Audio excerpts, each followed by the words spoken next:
1 Samuel capítulo 16, versículo 1. Eu quero falar sobre um tema hoje. Eu quero dar um tema.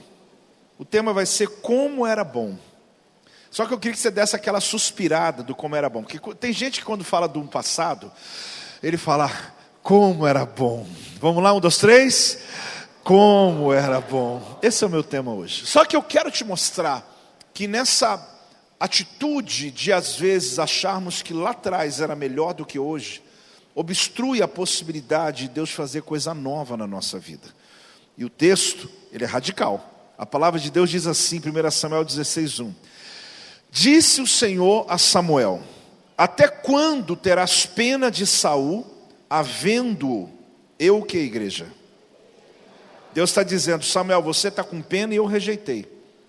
Até quando? Para que não reine sobre Israel? Enche um chifre de azeite e vem. Enviar-te-ei a Jessé, o belemita, porque dentre os seus filhos me o quê? Provi de um rei. Quando Saul foi levantado rei de Israel, ele ainda tinha uma mente tribal.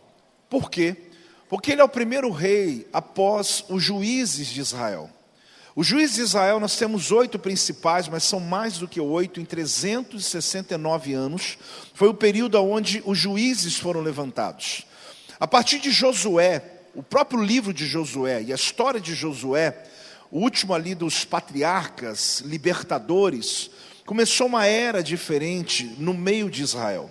A era dos juízes, que na maioria das vezes você vai ver que eles eram nazireus. Nazireus são aqueles que eram consagrados para um propósito. Na sua grande maioria ou todos, nascidos de uma esterilidade, nascido de uma improbabilidade. Desses juízes, uma era mulher, chamada Débora, isso mesmo. E a gente descobre que nesse período de mais de 360 anos, foi uma era diferente, porque nenhum dos juízes reinou sobre as 12 tribos. As tribos, elas tinham às vezes 7 delas, 6 delas, 5 delas, tinham um juiz, Gideão, né? Posso explicar melhor, Gideão, por exemplo, foi um deles. Samuel foi o último deles. Você vai ver Sansão também foi um deles. Foram pessoas que o próprio Deus levantava para liderar e libertar o povo de Israel das investidas que o inimigo fazia na época. O povo começa a querer um rei porque as nações também tinham. Sei que muitos já sabem disso, mas eu preciso te colocar na cena. E o fato do povo começar a clamar por um rei, Saul foi levantado como o primeiro rei de Israel. Só que ele se tornou rei de Israel, reinou 40 ou 42, fica uma dúvida ali, mas 40 anos ele reina. Só que no meio do trajeto, no 17º ano do reinado dele, Deus levanta outro. Deus levanta. E a grande questão é que nesse processo, Saul era rei de Israel, mas com a mente de tribo. Ele era rei de um reino, mas não pensava como reino. Ele pensava com mente tribal. Porque ele não tinha, quem está aí, diga amém. Ele não tinha ainda um modelo aonde ele pudesse seguir. Por mais que ele foi levantado como o rei das 12 tribos, ele ainda pensava de uma maneira tribal. E isso lhe dava uma incapacidade para que ele pudesse ser tudo o que Deus queria que ele fosse. Porque ele não conseguia pensar como um reino, ele não conseguia pensar como um todo. Mas não foi esse o motivo pelo qual Saul foi destituído do teu trono. A grande questão é que naquela época, né, nós vemos a história de Ana. A história de quem? A história de Ana é tremenda porque Ana inaugurou um tempo de expectativas. Ela também foi a mãe de um dos nazireus. Aliás, o último deles, Samuel. E a verdade é que ela, na sua esterilidade, ela tem uma bênção de Deus quando ela está no templo, buscando, clamando, chorando, pedindo a Deus, faz um compromisso com o Senhor e ela fica grávida. E Ana, então, ela, como as mães de todos os nazireus, ela se torna grávida da sua própria libertação. Ela está gerando no ventre dela aquilo que no futuro seria a bênção dela. Por quê? Porque um filho nazireu, ele foi escolhido pelo próprio Deus para cumprir uma missão na terra. Então ela estava gestando a sua própria libertação. O fato é que Ana então inaugura um outro templo, que há muito tempo o tabernáculo estava em Gibeon, ficou nesse ambiente por 369 anos, na verdade a região é Shiló, ou Siló. Esse lugar, querido, onde havia o sumo sacerdote, havia os rituais, mas já não se tinha expectativa. Sabe o que é você ir num lugar sem expectativa? Você não sabe, porque você vê hoje aqui com muita expectativa. Mas infelizmente muita gente religiosa frequenta a igreja, lugares, mas elas só vão para cumprir um protocolo. Elas não têm mais que expectativa de que algo possa acontecer na vida dela.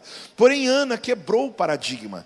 Ela entrou na presença de Deus esperando algo. Se você entrou hoje aqui esperando algo, acredite, Deus vai fazer.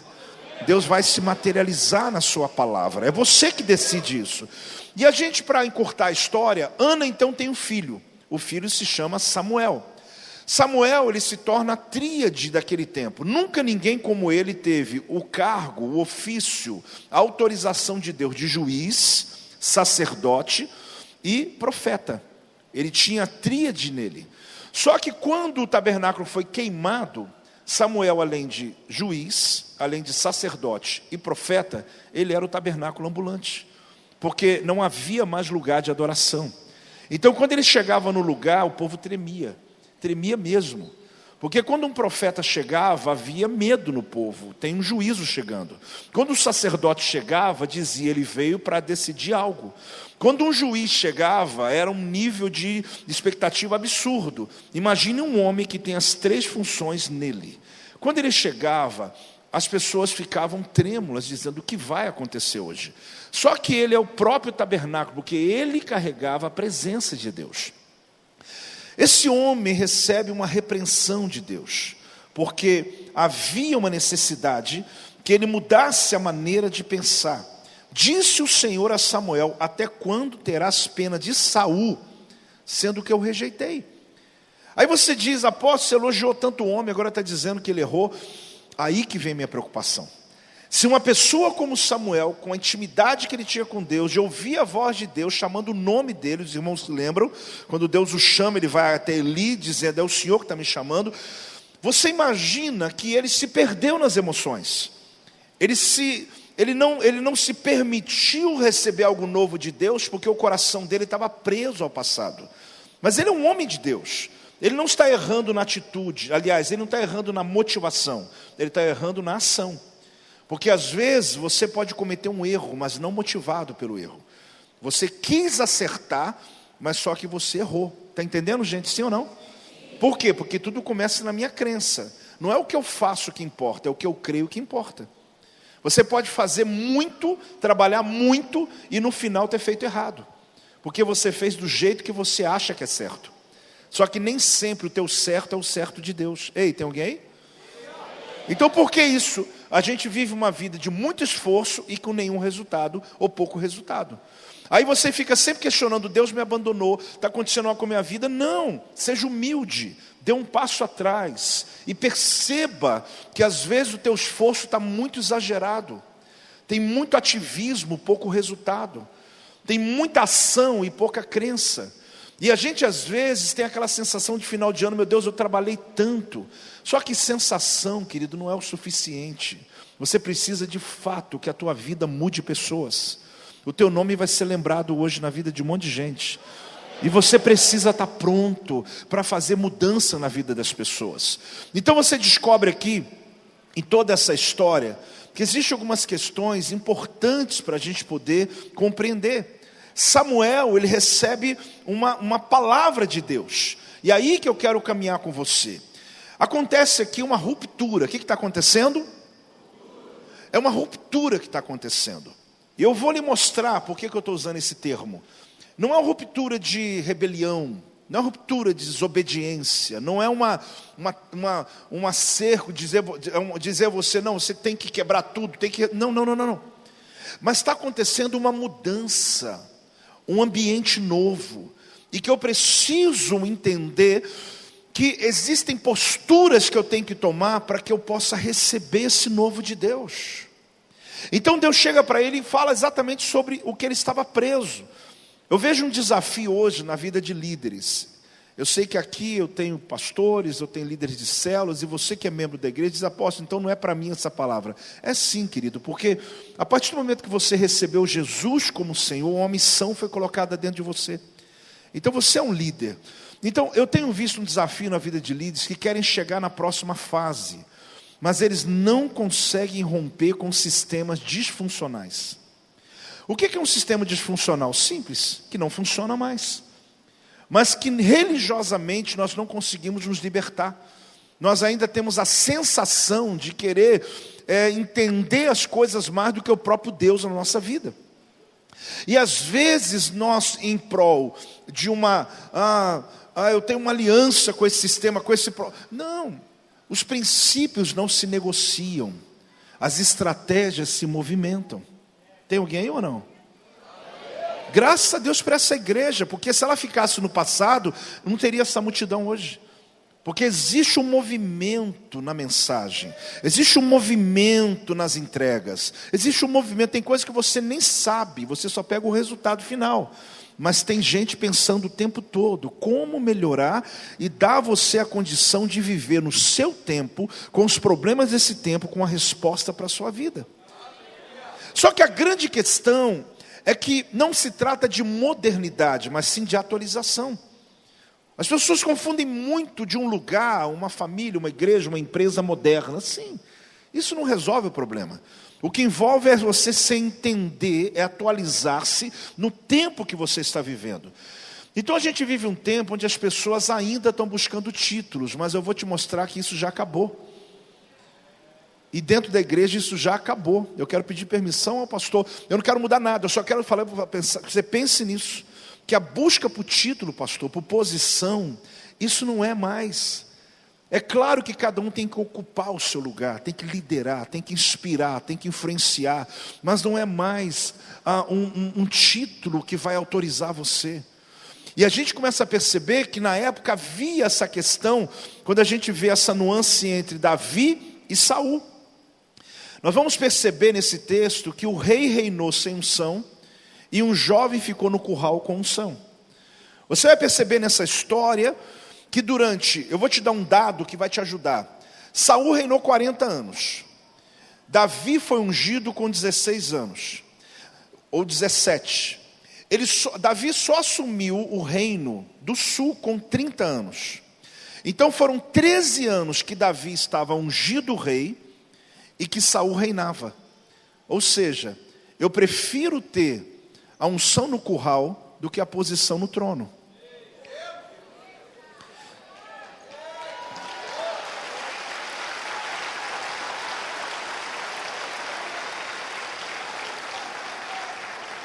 Só que é muito difícil uma pessoa que tem uma mentalidade ainda que não foi transicionada, de dizer para ela que ela precisa da unção e não da função. Mas Deus está fazendo algo aqui hoje, sim ou não? É um novo tempo que Deus traz. Existiu o tempo dos juízes, aí veio Saul, só que Saul continuou liderando tribalmente. Deus agora quer trazer uma nova era de liderança, só que é preciso uma ruptura. Tem que haver uma ruptura, não tem jeito. Essa ruptura não é com a estrutura, é você com a sua mente. É você começar a olhar com a outra perspectiva. Eu prefiro, não sei você, mas eu prefiro a unção lá no curral de ovelhas do que ter posição sem unção. Muitas pessoas estão posicionadas, mas não mudam a vida de ninguém mais. Irmãos, ainda bem que eu não conheço ninguém, só o seu pastor. E eu vou embora amanhã já, então o pastor que se vira depois. Minha norinha que fala assim, você que lute depois. Ou seja, o que eu quero falar aqui hoje não é nada pessoal, é só, eu estou entregando a palavra. Não é? Não conheço ninguém. Então o que acontece? Muitas pessoas, aqui no meu ministério, em tantos lugares, não é só, em qualquer ambiente, ocupam às vezes lugares onde eles não respondem mais por eles. Só que a vaidade às vezes é maior. E não percebe, é como alguém que um dia se apresentou para mim, eu sou um pastor e tal. Eu falei, mas você tem célula? Não. Você tem igreja? Não. Você tem isso aqui? Eu falei, mas como pode alguém ser pastor sem ovelha? Eu não aceitaria me chamar de pastor, porque o que me faz é como um pai sem ter filho. Você é pai, você tem filho? Não, eu sou um pai espiritual. Você está com essa cara feia para mim? Eu vou melhorar, peraí. No final eu dou aquele azeite assim, a gente fica bem. Não fica com raiva de mim não. Então o que acontece? Você pode ser um grande líder, mas não conseguir resultados. Você pode ser carismático, mas não encontrar. Isso não se encaixa, gente, apenas no ministério. Isso se encaixa em qualquer ambiente de formação. Pessoas que se formaram têm capacidade absurda, mas não têm o poder da liderança. Eu trabalho com pastores já há um bom tempo. Então, naturalmente, eu busco respostas àquilo que eles me trazem. Muitas das minhas mensagens foram depois de um gabinete com pastores, com pessoas que, às vezes eu falo, eu digo, irmão, eu não tenho uma resposta, eu congelo esse negócio, eu aprendi na 4ª série isso, congela, vai para a tua casa, eu vou para a minha, e quando eu tiver, eu te chamo de novo. Às vezes demora um mês, e às vezes um mês depois eu digo, olha, vem num culto que eu tenho uma mensagem por causa da nossa conversa. Então, conversando com pastores, eu percebo que muitos, às vezes, e liderança, eles conseguem se preparar tanto para algo, mas não conseguem o resultado esperado. Tem uma performance, tem uma palavra tremenda, tem um carisma tremendo, mas a igreja não vira, não vai, não tem pessoas, as pessoas não vêm. A crise é mútua, eu também fico pensando o que está acontecendo. Eu já cheguei em lugares, pastor Kleber, de eu chegar na minha carnalidade, eu olhando uma igreja que não rompia, eu olhava assim, uma igreja enorme, eu falava, deixa eu ouvir o pastor presidente pregar. Quando ele terminava, eu posso contar isso para você que é eu mesmo. Eu falava assim, meu Deus, essa mensagem aí eu pregaria bem melhor que ele. Essa palavra que ele deu é tão simples. Só que com o tempo eu aprendi que não tem a ver com a mensagem. Tem a ver com a liderança. Tem a ver com a administração. São outras coisas que envolve. Se você tiver a mensagem e a liderança, explode. Mas o que acontece? Eu comecei a perceber algumas pessoas que conseguem se preparar tanto, mas não lideram. Então por que alguns ministérios não rompem? Porque estão preocupados mais em empregar do que liderar.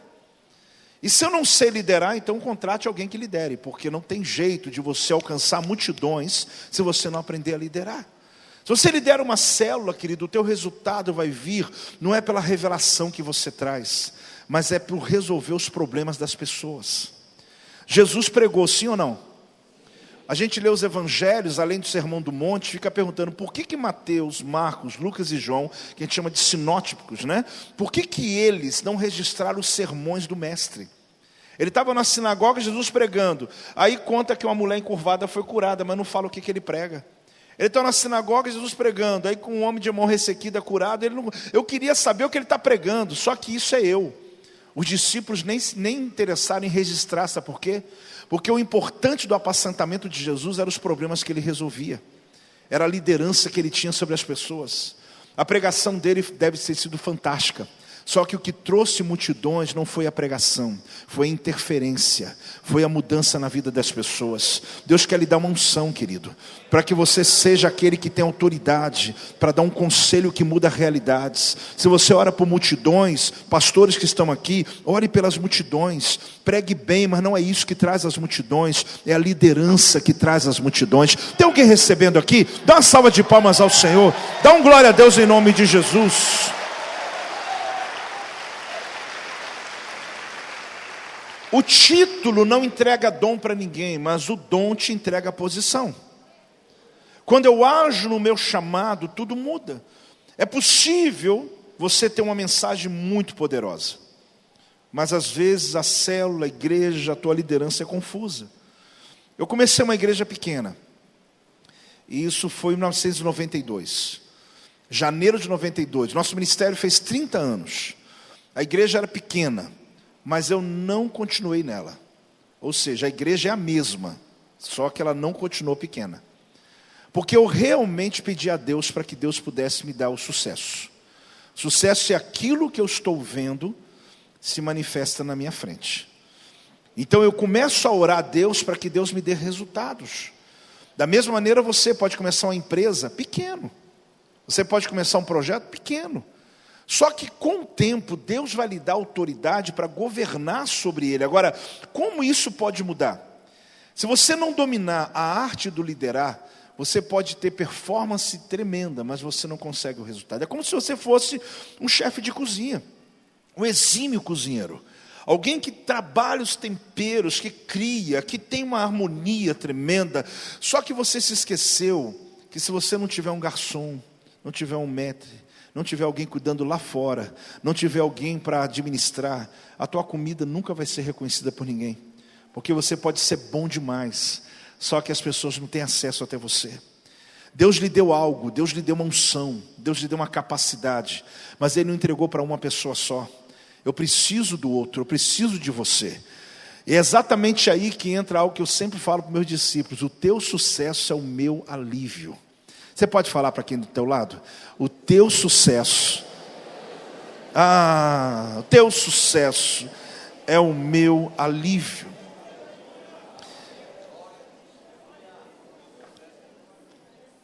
É ou não é?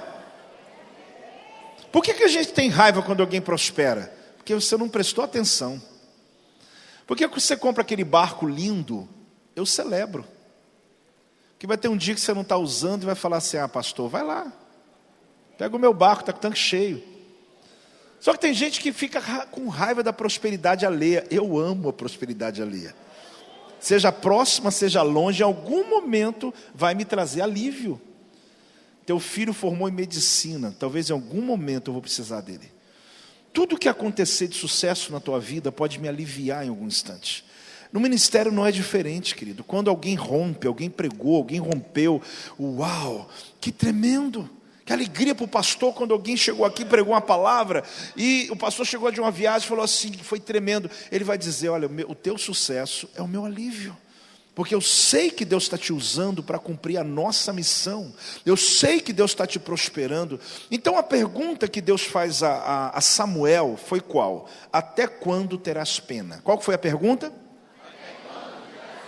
Então essa aqui é a conhecida geração do como era bom.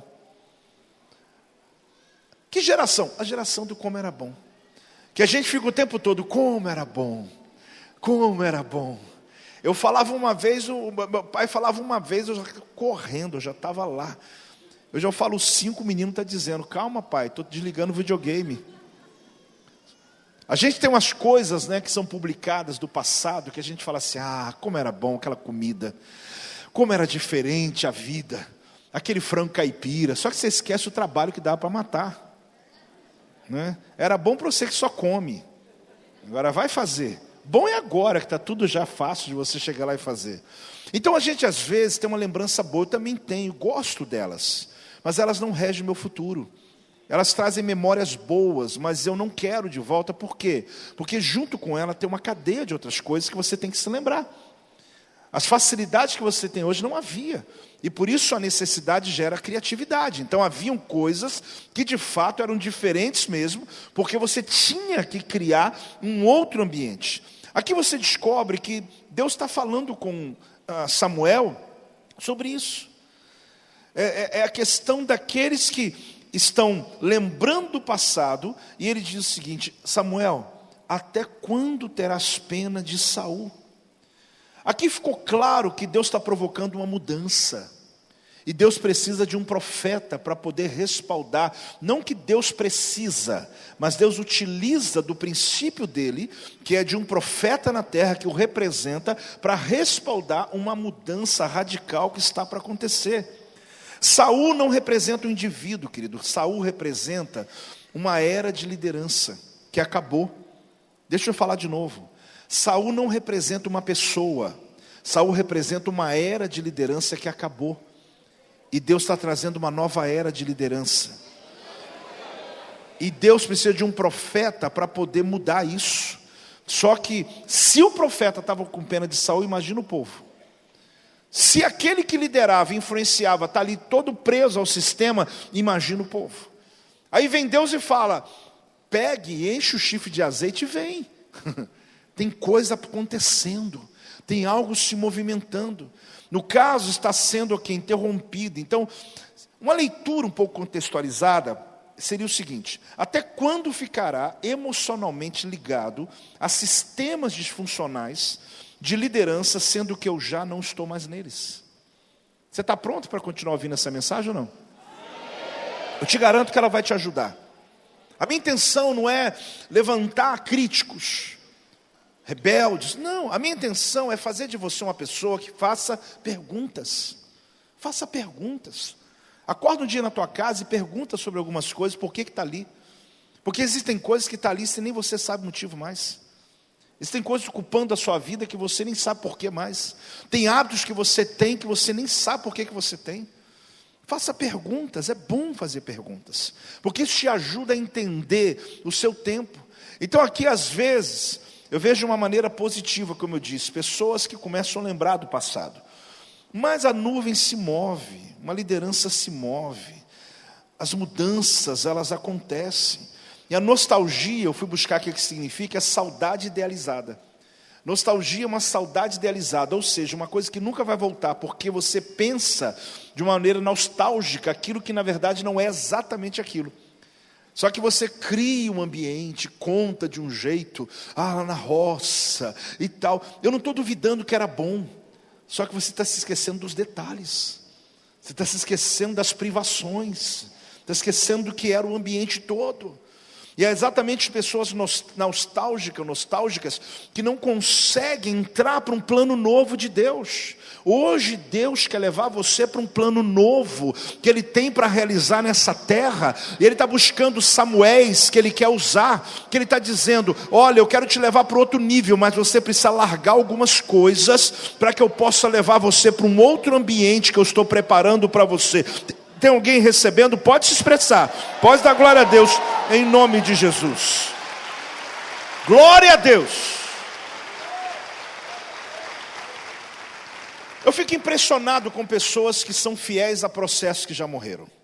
Mas como impressionado, apóstolo? Eu fico impressionado com pessoas fiéis a processos, sistemas que já morreram. Na igreja, em qualquer lugar. Porque eu fico pensando, meu Deus, se ele fizer 3 perguntas, ele não vai fazer mais isso. Ele já não vai estar mais debaixo dessa influência política, ou debaixo dessa influência de ideologia, ou debaixo dessa influência religiosa. Ele vai fazer, o que eu estou fazendo? Ou mesmo dos hábitos que ele come, ou das roupas que ele veste, ele vai fazer 3 perguntas só. Então eu acho que pessoas são fiéis a coisas disfuncionais. É como se você tomasse um remédio todo dia que é placebo, que você está tomando, na verdade, porque, não, estou tomando. Só que o negócio não tem função nenhuma na tua vida, mas você toma que se sente bem. Eu tenho uma sensação que a vida fica melhor assim. Olhe bem, gente. Deus chega para o profeta Samuel. Por isso que eu estou bem à vontade aqui. Se até Samuel Deus teve que confrontar, eu penso na minha vida. Eu falo, Deus, não me permita ficar fora da tua presença. Não me permita ficar fora do que o Senhor está fazendo. Não me permita ficar longe do que o Senhor está fazendo e preso só ao meu passado, dizendo como era bom. Quando o Projeto Vida começou, o Projeto Vida da igreja que eu pastoreio, que a gente tinha uma tendinha, e as pessoas, todo mundo se conhecia, eu sabia o nome de todo mundo, era bom, mas eu não sei mais o nome de todo mundo. O pastor aqui, não sei se tem essa habilidade, mas eu lá não consigo mais. Então eu tenho meus discípulos que me ajudam. E alguém diz assim, como era bom que o apóstolo ia na minha casa. Realmente eu ia, e era bom, mas eu não dou conta mais. Só que não era melhor do que agora. Agora Deus está fazendo um sistema novo. Deus está trazendo oportunidades novas. Deus está lhe dando a unção para que você faça aquilo que um dia o teu pastor fazia. E agora você tem um privilégio de fazer. Um dia, isso já tem alguns anos já. Por muito tempo, e era possível, terminava o culto, eu e minha esposa ficávamos atendendo as pessoas. Até porque dali nasciam os gabinetes da semana. Não tinha tanta gente, às vezes era até o contrário. A pessoa estava indo embora, falava, vem cá, eu quero falar com você, quero marcar com você. Às vezes eu sentava assim no altar e ficava esperando as pessoas. Com isso as pessoas se acostumaram muito conosco, só que a igreja foi crescendo. A gente foi levantando discípulos. E a gente foi mudando um pouco a estratégia para que os discípulos tivessem essa oportunidade que eu sempre tive, maravilhosa, de atender, de visitar, de almoçar na casa das pessoas, de poder conviver com a realidade. Mas se eu não fizesse uma ruptura, e não é fácil, porque a gente fica sentindo, meu Deus, o que vão pensar de mim? O que vai fazer? Eu sou pastor de uma igreja local, como o teu pastor também, então a gente tem sentimentos que às vezes Aí eu falei, meus discípulos, eu vou fazer o seguinte, quando terminar o culto, eu vou ficar um pouquinho e fica perto de mim. Que aí vem alguém, eu chamo você, vem outro, eu chamo você, eu vou conectando. Ali já nascem os gabinetes da semana, as coisas vão fluindo e foi dando certo. Próximo estágio, eu vou agora nem descer mais, vou ficar no púlpito daquele tchauzinho, dar uma direcionada, tal. Próximo estágio, bola do ninja. Puf, some. Eu entro numa porta atrás, já era. Ah, mas o apóstolo não gosta de pessoas. Eu amo pessoas. Só que eu preciso provocar uma mudança. Um belo dia, joguei a bola do ninja. Puf, entrei no meu carro. Puf.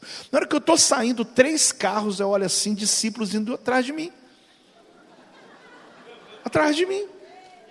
Aí eu parei o carro dentro do estacionamento, abri a porta e falei com eles, pode tudo ir embora, porque eu dei a vocês um presente, que é cuidar das minhas ovelhas. Eu vou voltar, porque lá tem gente precisando. Mas vocês não vão, pode ir embora hoje. Mas aprenda uma coisa, se vocês forem querer fazer o que eu faço, como que eu vou realizar aquilo que Deus me mandou fazer? Tem rupturas, vocês estão entendendo ou não? Só que a gente às vezes não compreende esse movimento de Deus. A gente quer ficar travado, como era bom. Irmão, eu também acho. Só que se nós queremos ganhar uma cidade, nós precisamos pensar de maneira diferente. Porque Deus está te dando a oportunidade de fazer aquilo que um dia líderes fizeram, e talvez você não está dando valor, você não está percebendo a grande oportunidade. Eu comecei pregando numa célula, era a minha casa, na garagem, por muitos meses. Depois fui na casa do meu irmão, nem foi na minha casa. E depois numa garagem por 1 ano, pregando para 20, 30 pessoas. Então quando eu chego com um discípulo e falo, prega numa célula para 10, eu estou dando para ele o quê? Um privilégio, porque eu comecei assim. Ah, mas eu quero pregar no púlpito. Irmãos, não é questão de ser mais ou menos importante, é questão de trajeto, de jornada, de autoridade, de você crescer. Fora do tempo vai lhe fazer mal. Vamos continuar aqui porque está ficando pesado, né? Vamos voltar aqui. Quando eu boto o pezinho ali dá ruim, deixa eu ficar aqui atrás aqui. Fala o teu irmão assim, faça perguntas. Então me impressiona, a pessoa é fiel a um sistema disfuncional e ele está ali, não, mas eu vou ficar até o fim. Gente, deixa eu te dar um dado para você acordar. Se tratasse só de mim, tudo bem, mas eu tenho 4 filhos. Se eu não entender isso, eu vou travar a vida deles. Se fosse só você que está perdendo, ó, Deus te abençoe. Só que você tem que entender que você tem uma geração vindo atrás. E se você não fizer uma leitura, entendeu, pastor? A gente vai comprometer o que Deus está para fazer na vida deles. Então acorda. Não é o fato só de eu gostar, é o fato de eu entender a minha função no meu tempo. Talvez, se eu estou falando por metáforas, você me perdoe, mas eu quero que você compreenda, faça perguntas. Compreenda a cada tempo, a cada jornada, a cada 7 anos. E quando algo novo acontecer, antes de você criticar, ouça primeiro, para entender. Ou talvez espere o tempo que você também vai entender e você vai agradecer. E vai dizer, graças a Deus, hoje meu filho está sendo alcançado. A minha geração está sendo alcançada nessa igreja. Por quê? Porque nós estamos prontos para entender o que vem à frente. Como a gente pode continuar 10, 20 anos sem resultado? Eu não aguento. Eu não sei você, mas eu não aguento. Quando eu vim aqui, eu devo ter te falado isso, né? Que o povo de Israel andou em círculo, mas eu aprendi a andar em espiral. Com judeus. Porque eles andaram em círculo, em círculo, em círculo, em círculo, em círculo. É você daqui 1 ano, eu voltei aqui agora, 1 ano depois, só a história está igualzinha. Até o problema não mudou de endereço, não mudou nada. Irmão, tem problema? Você tem, mas muda o tema. Só que tem gente que está 10 anos andando em círculo, o discurso é o mesmo, a história é a mesma, chama atenção com a mesma coisa, critica a mesma coisa. Meu Deus, será que você não percebeu ainda que o mundo já virou? As coisas já aconteceram, teve Covid, gente, as coisas mudaram, você tem que virar a tua vida, tem que parar de mimimi, parar com essas coisas. Hoje eu estou bem pastor. Esqueci que eu vim fazer conferência, eu estou igual pastor local. Então eu fico pensando o seguinte, agora em espiral não, em círculo eu estou aqui, ó, no mesmo lugar sempre, mesma coisa, mesma roupa, a roupa pode ser a mesma, minha esposa pode ser a mesma e vai continuar, meus amigos, meus discípulos, só que eu não sou mais o mesmo, porque em espiral aqui, ó, eu estou no mesmo lugar, no nível mais alto. Espiral é isso aqui, ó. Eu vim aqui depois de 1 ano, mas eu já não sou mais a mesma pessoa, porque alguma coisa já aconteceu em 12 meses na minha vida, e é o que Deus quer fazer em você. Só que, até quando? Dá uma salva de palmas aí, dá glória a Deus.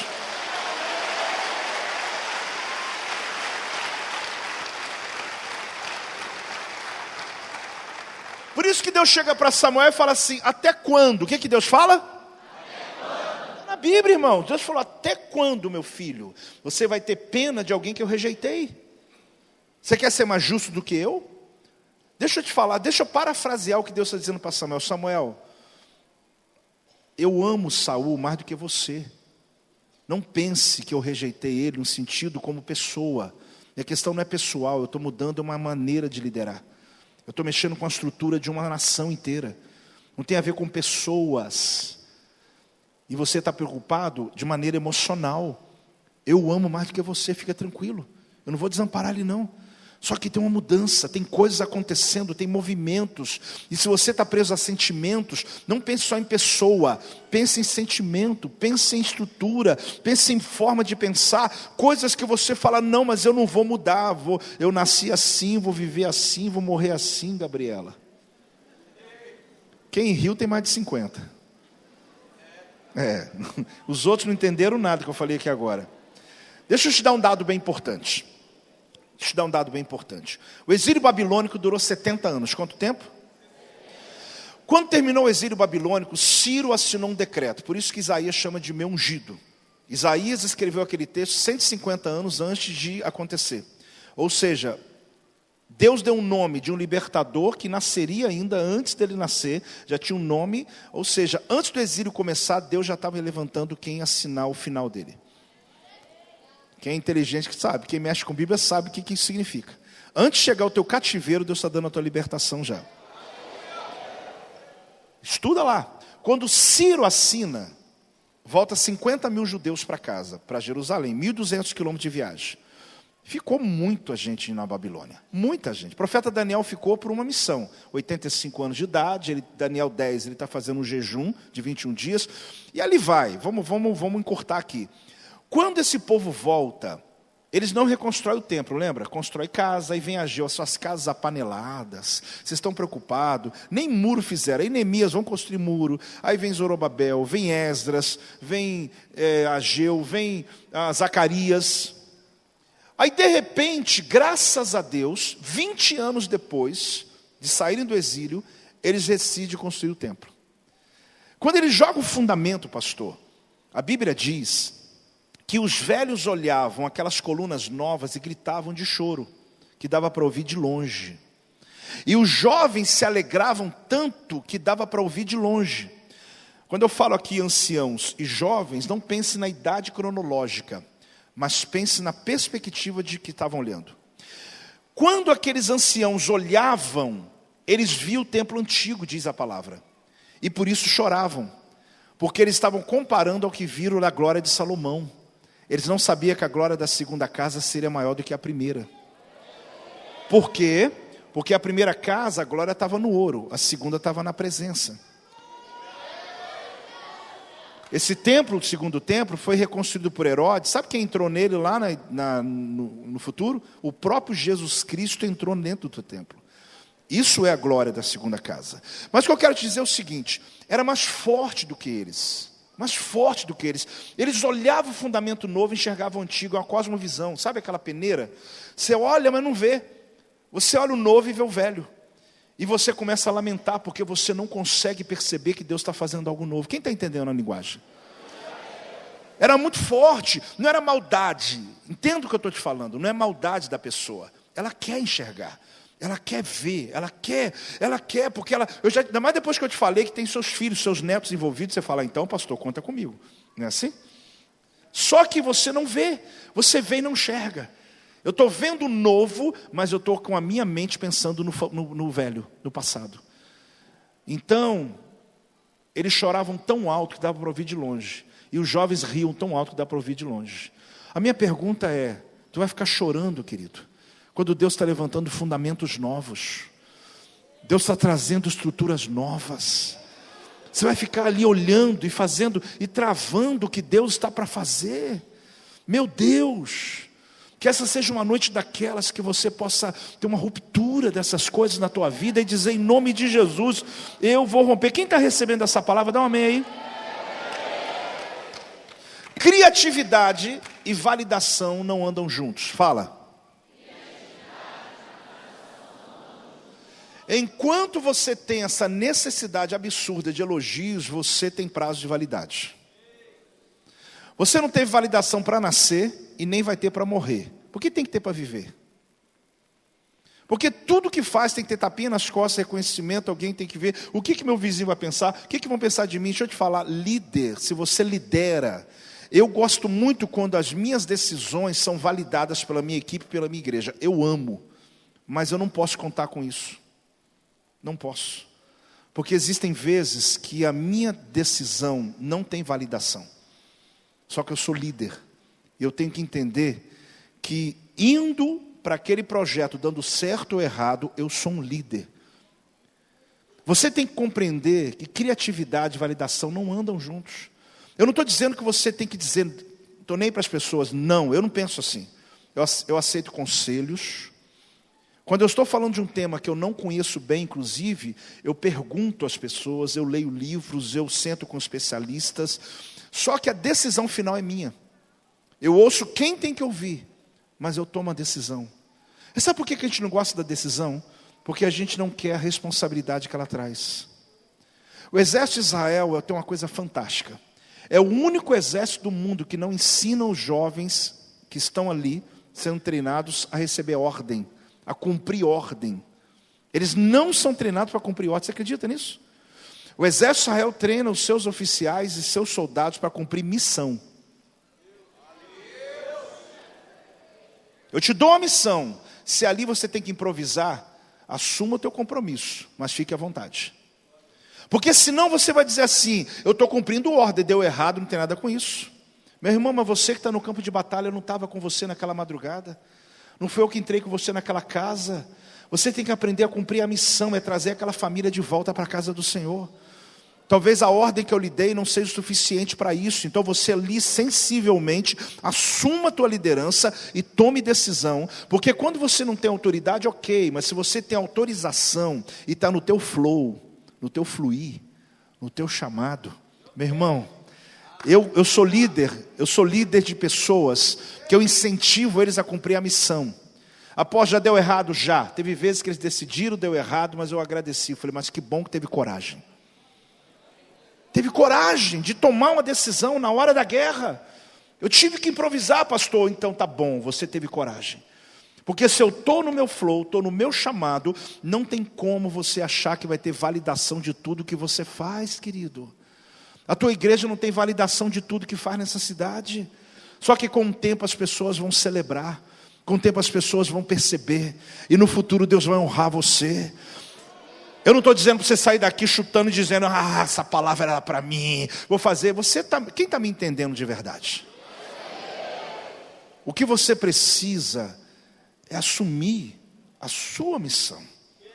É você perceber que não dá para terceirizar.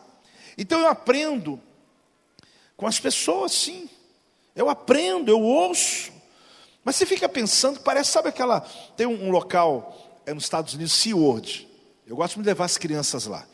E é legal, porque tem um golfinho, tem uma baleia, tal. E eu fiquei prestando atenção. Falei, como é que esse bicho é tão inteligente assim? Porque ele vai dar um rodopio, volta, tem hora que ele dá 2, tem hora que ele dá 3, vira, dá um looping, não sei o quê. Só que eu fiquei olhando na mão do treinador. Peixinho. Ele dá um, volta, peixinho na boca dele. A gente é tão rápido, é tão assim, que você só vê o show. Aí ele dá 2, tem um baldão do lado já, peixinho. Tem hora que joga um balde inteiro para ele, porque ele faz um negócio, ele dá um show. Tem gente que tem essa síndrome de golfinho. Ele faz mais do que a obrigação dele, que é peixinho na boca.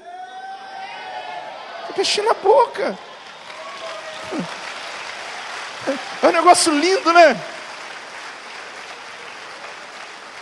Irmão, A gente tem peixinho para quem está começando.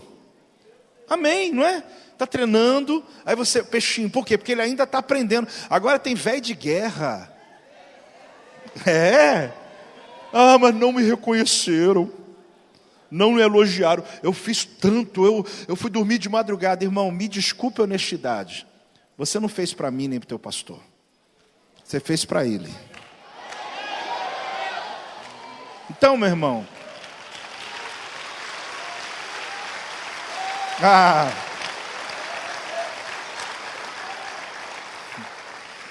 De vez em quando eu rolar um peixinho, show, né? Hoje, por exemplo, se me deram uma janta, eu agradeço, né? Mas se não der também, irmão, fazer o quê? O que me motiva não é nada disso. O que me motiva, o que motiva teu pastor, o que motiva você, não é reconhecimento, querido.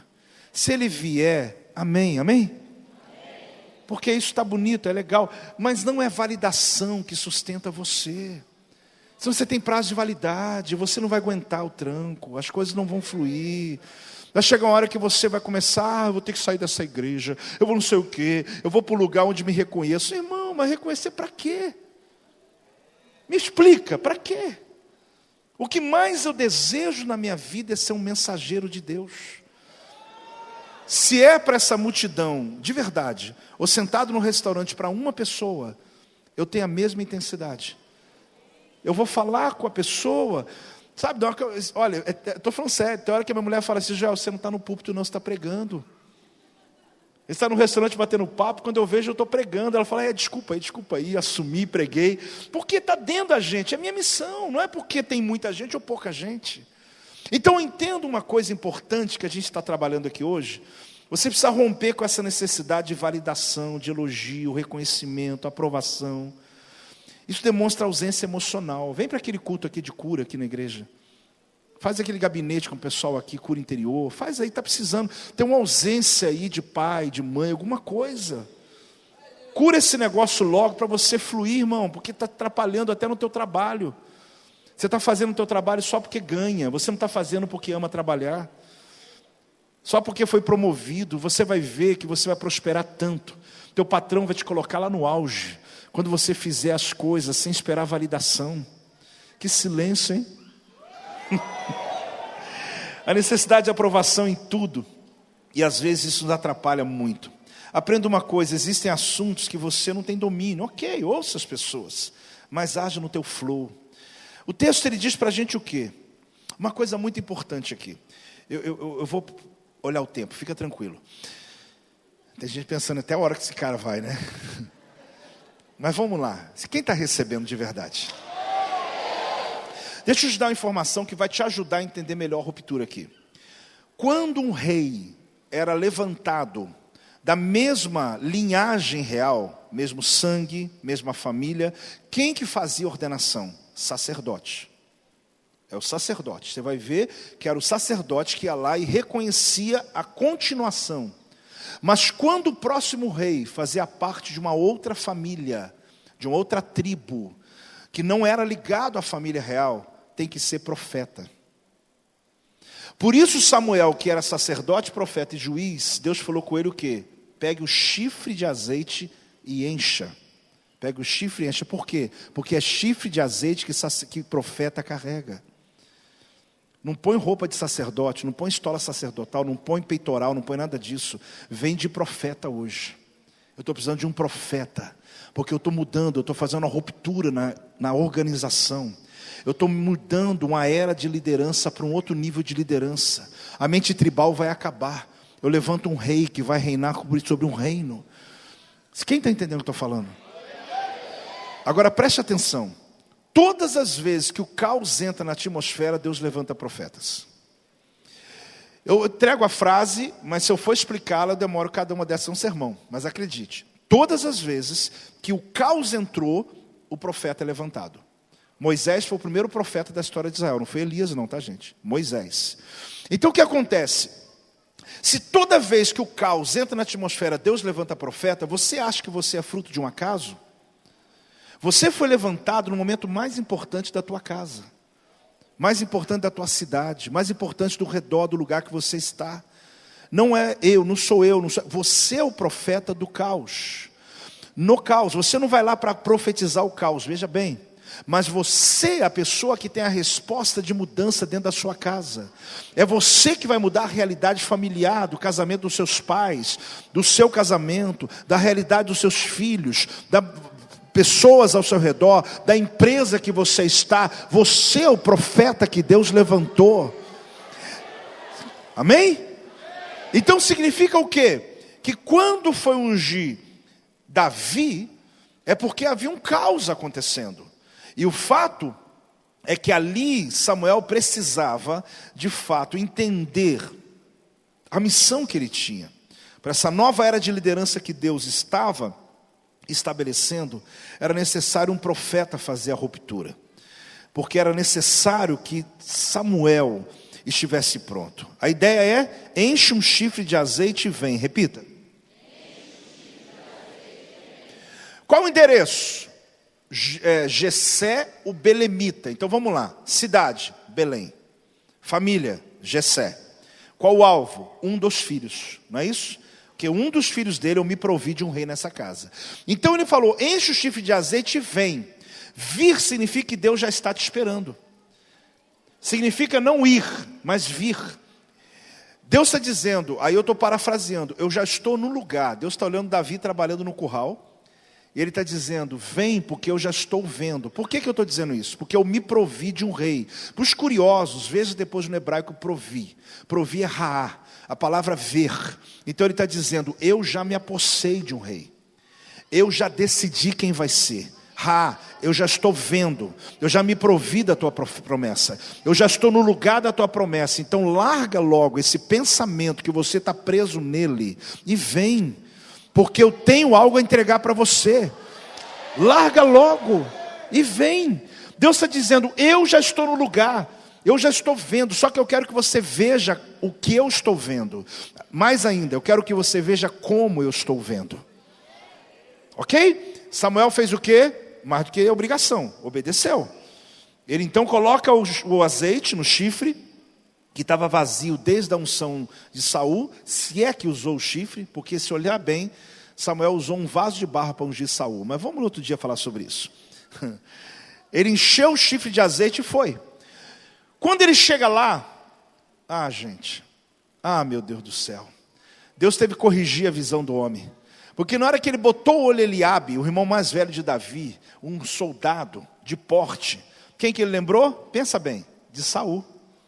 Ele entrou no futuro pensando na estrutura do passado. Não é isso, gente. Não adianta só mudar a corzinha, mudar o negócio. Não adianta.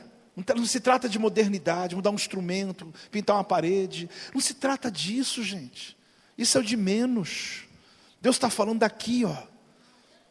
Oi. Muitas pessoas não compreendem como Samuel não compreendeu na primeira instância. Ele fez um trajeto grande e ele foi pronto. Eu entendi, meu Deus, eu entendi. Vai ser tudo novo agora, vai ser tudo novo. Então vai ser outro rei. Só que quando ele olhou Eliabe, ele falou, parece que um Saul é ele. Ainda bem que ele não falou alto. A Bíblia diz que ele pensou dentro dele. Aí Deus falou assim, pelo amor de mim mesmo. Pelo amor de mim mesmo. Samuel, você não está entendendo. Você está achando que eu vou levantar um líder segundo o teu padrão de pensamento. Você está achando que você vai continuar criando só copia e cola. Você está achando que é só continuidade. Não se trata de continuidade, é ruptura. A sua mente vai passar por uma mudança importante. Igreja do Avivamento, eu falo com muito temor que eu vou lhe falar agora. Depois de tudo que a gente viveu, está havendo uma ruptura. Não é negativa, por favor. Não estou falando sobre algo de rebelião, não é nada disso. Estou falando que Deus está virando a mentalidade da igreja para responder a essa nova estação que nós entramos. Agora, deixa eu te falar uma coisa que você precisa prestar atenção. Samuel, eu já estou aqui. Seria bom se você viesse. Mas eu já provi. O que ele está dizendo? Eu já me provi. Samuel, você sabe que eu sou capaz? Eu escondi o corpo de Moisés. Eu abri o mar vermelho. Eu coloquei coluna de fogo. Eu derrubei muralha. Então Samuel, deixa eu falar uma coisa para você. Eu vou fazer, eu já estou fazendo. Só que eu estou te deixando fazer parte. Eu estou te convidando para fazer parte.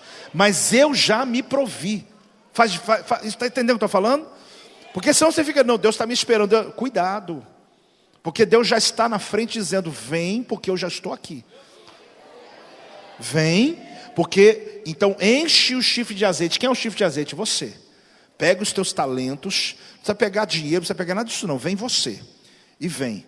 As outras coisas depois a gente resolve. E vem porque eu quero te levar a enxergar o que eu estou enxergando. Você está nesse congresso, querido, porque você veio. Deus já está aqui. Você veio.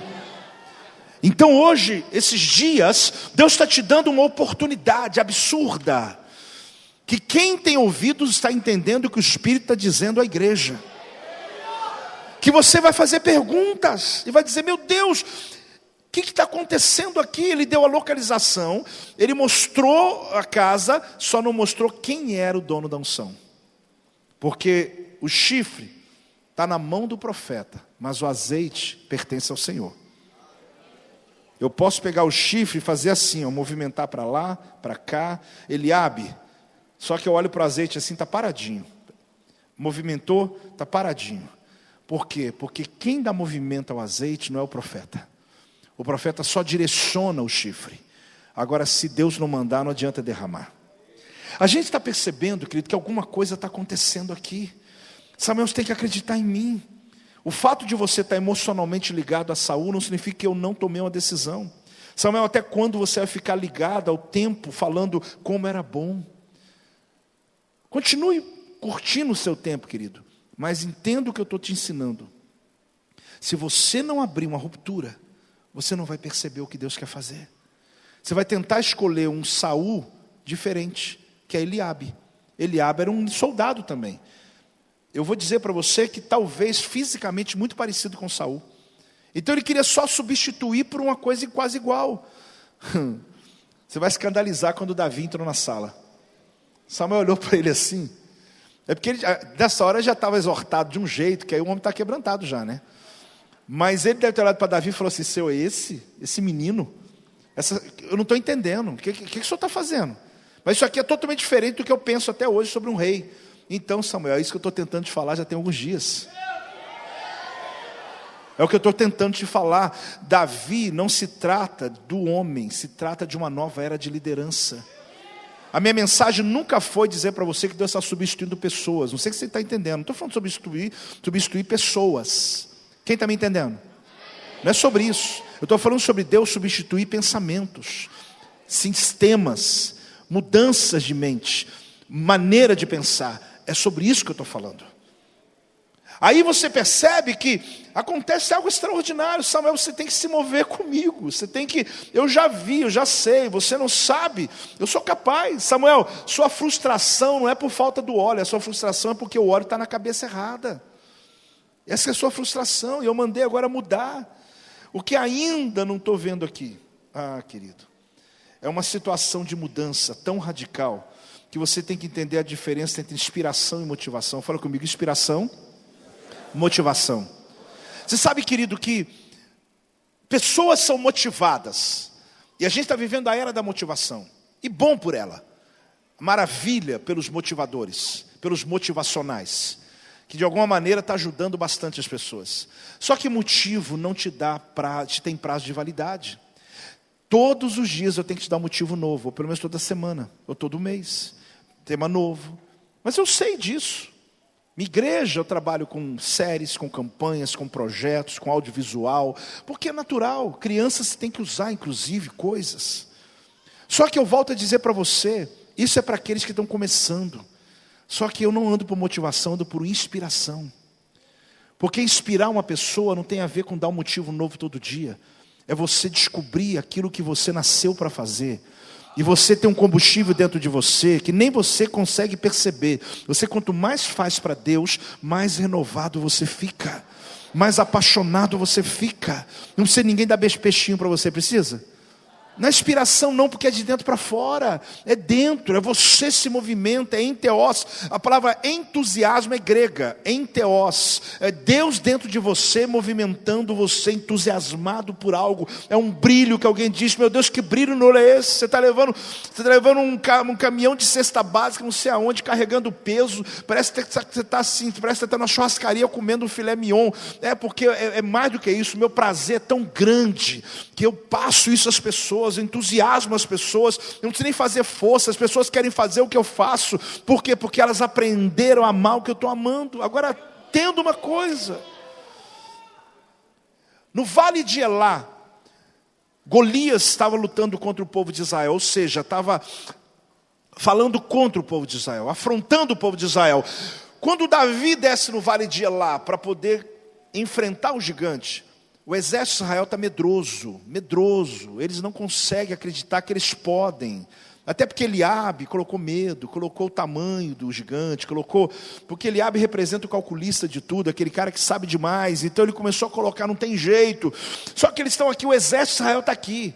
Quando Davi derrubou o gigante, cortou a cabeça do gigante, levantou a cabeça do gigante, o exército é o mesmo, que desce na montanha do vale. Eu já estive lá algumas vezes, 800 metros mais ou menos. No dia que você for lá, você vai ver o que eu estou falando.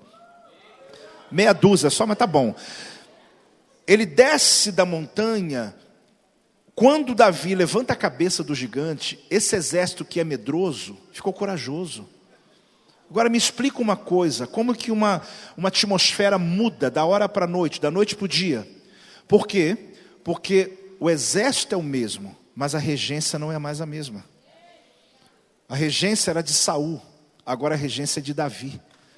Saul é um homem que teve unção, mas agora é um ex-ungido.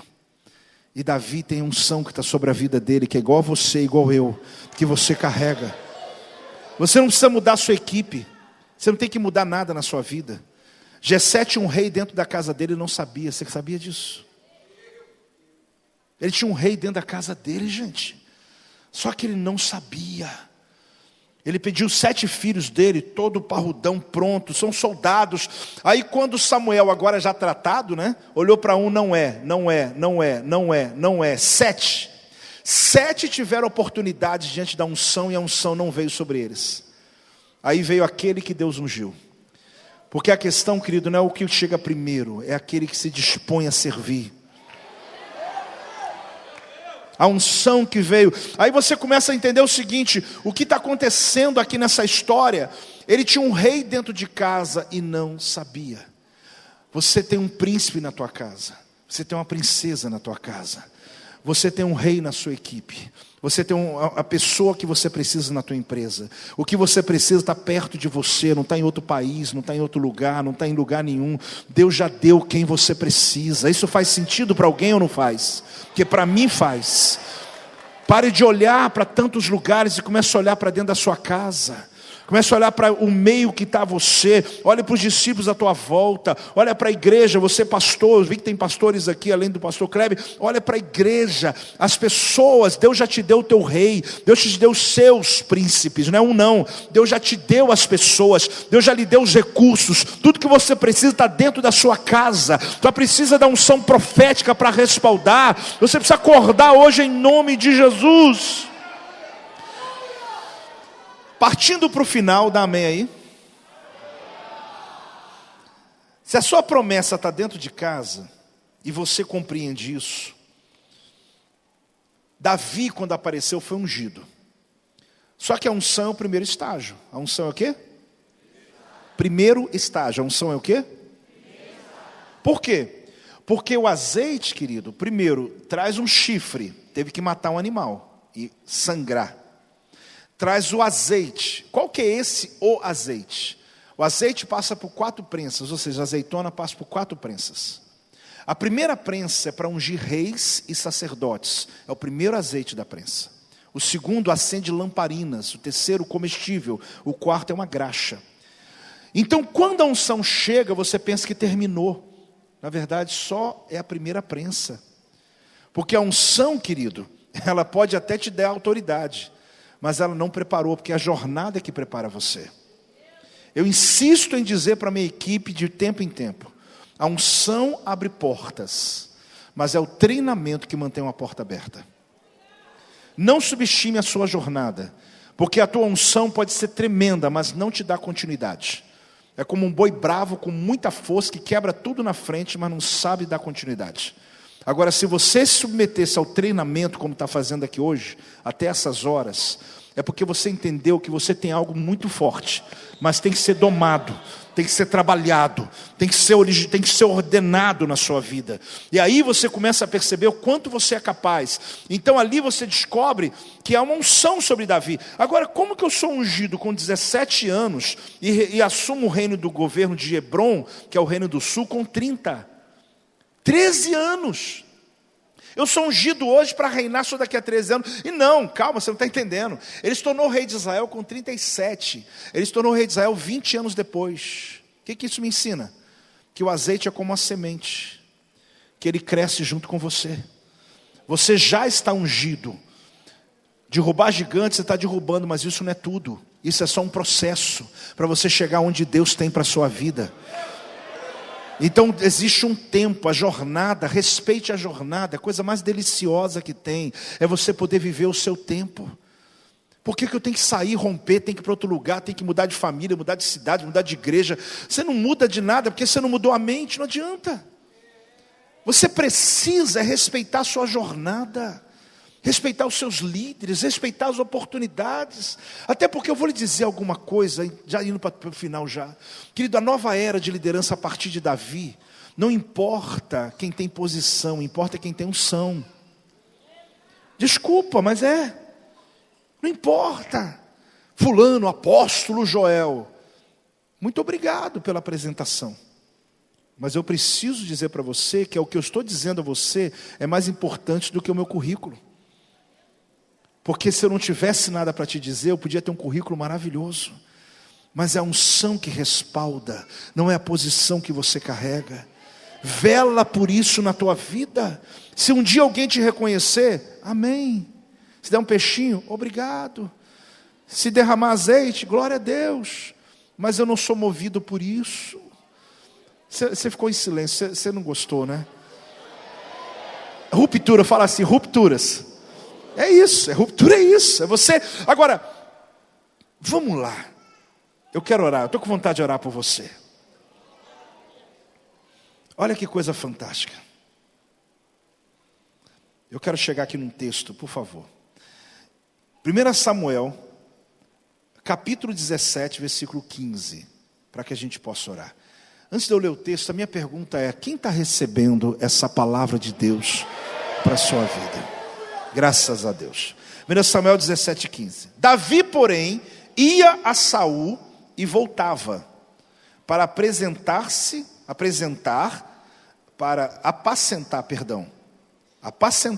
as ovelhas de seu pai, onde? Belém. Eu fui lá na frente, né? Porque depois que Davi foi ungido rei, o Espírito de Deus que estava em Saul veio para Davi. E Davi ficou endemoniado. Quem se lembra da história? Ficou possesso, ficou oprimido, enfim. Perdão, Saul. Então, Davi recebeu o Espírito de Deus, que foi ungido. Deixa eu corrigir aqui. E Saul, que era o rei, que tinha o Espírito de Deus, o Espírito saiu dele. E por sua vez ele ficou o quê? Endemoniado. Aí alguém disse, tem alguém que sabe tocar bem. Olha as coisas de Deus, né? Tem alguém que sabe tocar bem. Onde tocava? Para a ovelha. Irmão, Davi tocava para animal ouvir. Para ficar apacentando animal. E tem gente que você chama assim, toca lá na minha cela. Não, só consigo tocar no ambiente maior. Só que toco... Irmão, o que animal entende de música? Davi tocava e tocava bem. Alguém ouviu, alguém sempre vai ouvir. Quando você está no seu flow em algum lugar, sem preocupar com ninguém, alguém vai te encontrar. Só que Davi, ele não foi ungido rei. Você pensa que Davi foi ungido rei. Davi foi ungido servo para servir. Porque você não é ungido já. Ele foi rei 20 anos depois. Então você é ungido para servir. Aí ele vai e foi chamado. O rei mandou uma carta para Jessé e falou, manda teu filho para poder vir tocar para mim.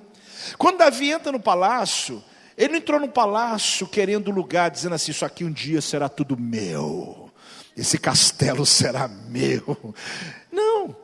Ele entrou ali como um servo, para servir alguém que precisava dele. Lê o texto, você vai entender o que eu estou falando. Só que quando ele começa a tocar, eu sou músico, né? Durante muitos anos eu falava assim, meu Deus, se eu soubesse a melodia que ele tocou. Porque essa melodia é terapêutica, que os demônios param de empurrinhar as pessoas, né? Eu ia pegar esse negócio e ia começar a tocar. Quem me dera saber a letra que ele cantava. Só que um dia o Senhor falou comigo, meu filho, não é isso não, menino. Não tem nada a ver com isso. É que o Espírito que estava sobre ele, o ungido, ele é um ex-ungido hoje. Só que não está mais nele. Quando Davi se aproximou, o espírito de Davi era o anterior que estava sobre Saul. Então isso acalmava, não tem a ver com música, não tem a ver com letra, tem a ver com a presença. Tem pessoas que um dia saíram da presença de Deus. Saíram daqui, de outros lugares, estão na casa deles. Quando você entra lá na casa dele, ele não sabe te dizer o que é. Mas ele fala, tem uma coisa diferente em você.